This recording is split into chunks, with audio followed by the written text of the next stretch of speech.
Welcome back to the shop. Last week we did some repair work on this, what I think at least is a nice Heil BM-17 headset. Managed to get the microphone boom connected back up, and I think I may have hinted that we should look at creating an adapter cable to connect this to some of my radios. I have an adapter cable to do that already, which is this one. It's produced by Heil. It's called the AD-1-YM. I have a couple of issues with this. I think it's too short, so it's not easy to put enough ferrite beads on it.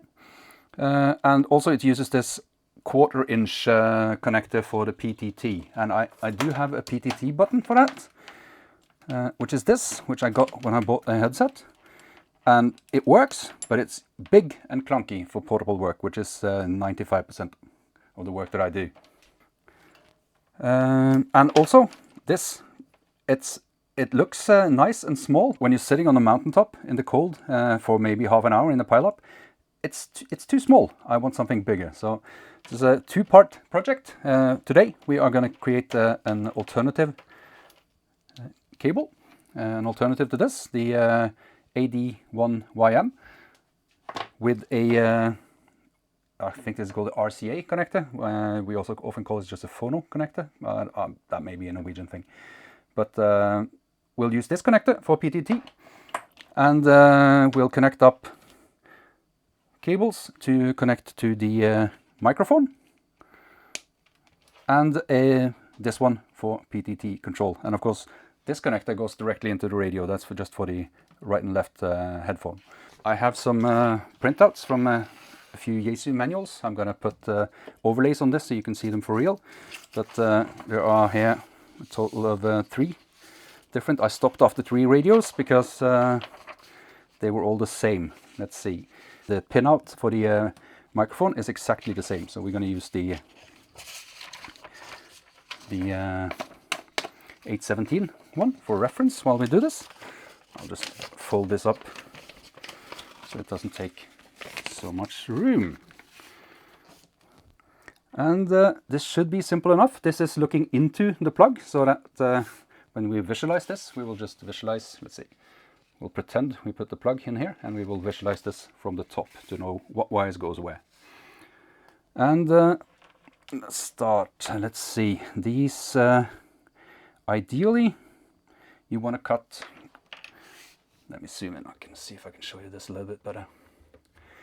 Ideally, you want to cut the wires so that the insulation, I've been told, the outer insulation on the cable goes past come on, focus. Can you see that little notch inside the connector?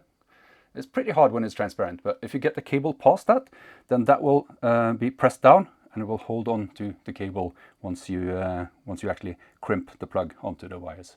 So ideally we want to do that, so we'll try and see if we can cut these so that it fits all the way, focus, all the way this far in. That would be ideal.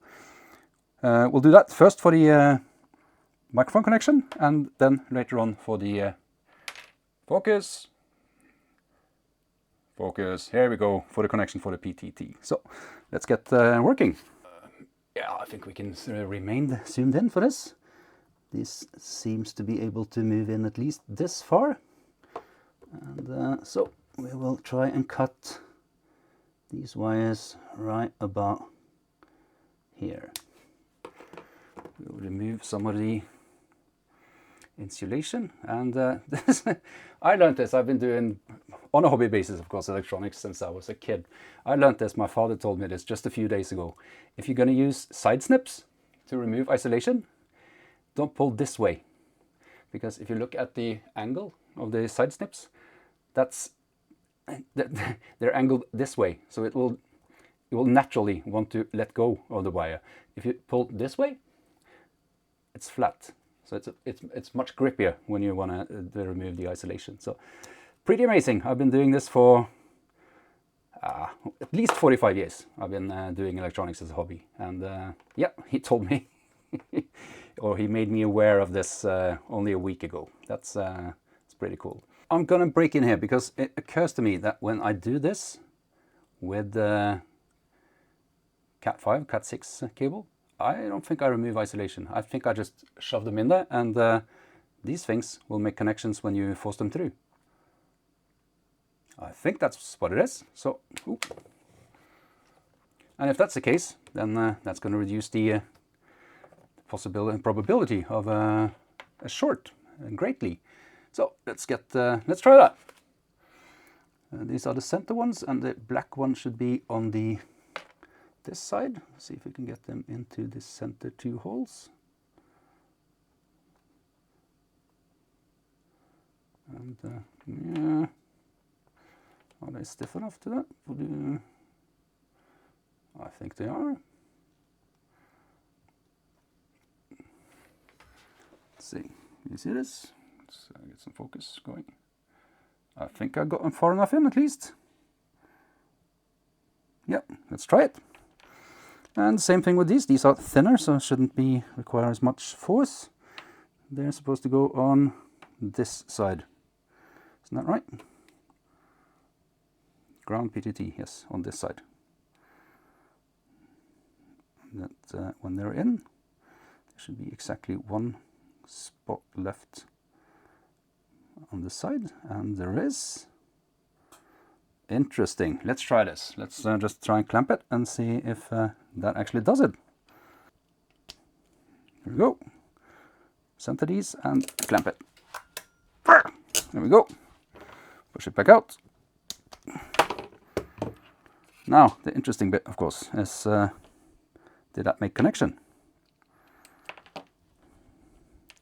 See what we can figure out. Start with the center two.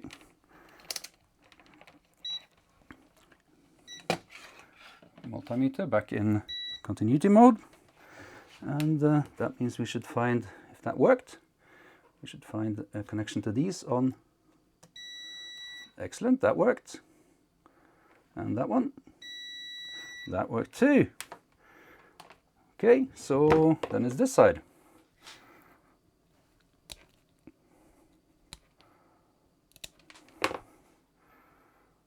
Yeah, that was pretty ugly, but I think it's functional. See if we can free them and figure out if we got a connection there too. I think I've said this in many other videos. This is not professional guidance in any way. This is just me showing off how I did things. So once again, we should find the PTT in these two connectors. So let's see if we got a connection there. Ah, only the one this time. And let's try the white one. Should be there. That worked fantastically. Excellent. So we have electrical connections. We have the hot glue gun. It's warm enough. It's oozing hot glue here. Let's see if we can get a little bit of that. Should I try to zoom in for this, maybe? This is going to be messy no matter what, but I'll zoom in and see if I can show you. I've never tried this before, so this is... Ooh, come on. And the idea now is that you sink into that connector, please. No, maybe not so much, but all right, it's probably gonna do some good there as well. Let's get some on the other end. Not a precision instrument, hot glue gun, not in any way. And this is not going to be pretty, but if it's functional, then that's good enough for me. This looks like it could actually make it watertight, which probably would also make it a big plus for portable operations. Let's see. Oh, come on. A little bit more. I'll turn this one off. And, oh, come on. Let's have a look. So, come on, where are you? There you are. Come on, focus. That doesn't look too bad, I think. It's not like anyone's going to really pay attention to it. And it seems we probably got some additional strain relief for the cables. So for the last part, we're going to try and solder this on. There are proper, I don't know, this would be a female RSA connector, I think. Let's zoom you back in so you can see a little bit more of what's going on. I'm guessing this would be called a female RCA connector. And but I don't have one, so we will try and use this. And to make this as smooth as possible, we will try also to put some heat shrink on after we solder it on to maximize the odds of that sticking around. So I'm putting on several.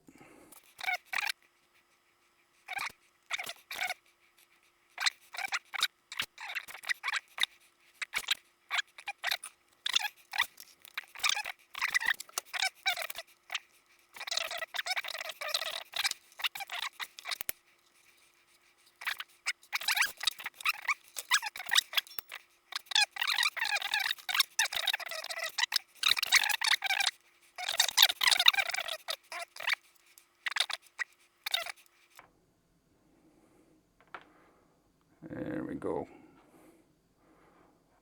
I think I'll call this good enough. There we go. So that is our own. Let's get somebody else this remnants of hot glue on.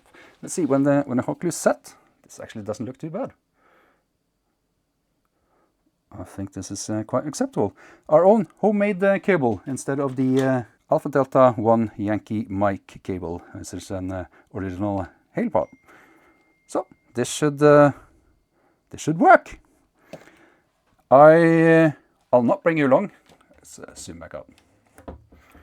I will not bring you along to test this because that would probably be extremely boring. But I can promise you this: I will test it before I release the video. If it works, you will get to see the video. If not, I'll just discard it. That's it for today.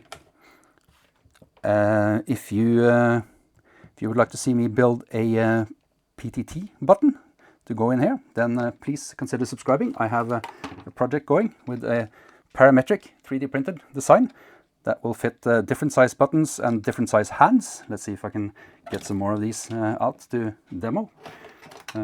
This is all parametric, so you get to decide the size you want for your PTT button, and you also get to decide what size button you want to order to put in on top. This is next week's project. If you think that's interesting, or if you thought this was interesting, then please consider subscribing. If you liked the video, give me a thumbs up, and if you have any comments on what I did or any suggestions for other better ways of doing it, please do leave a comment. I'm learning a lot from that. Besides that, I think there's nothing more to say except for thank you so much for watching.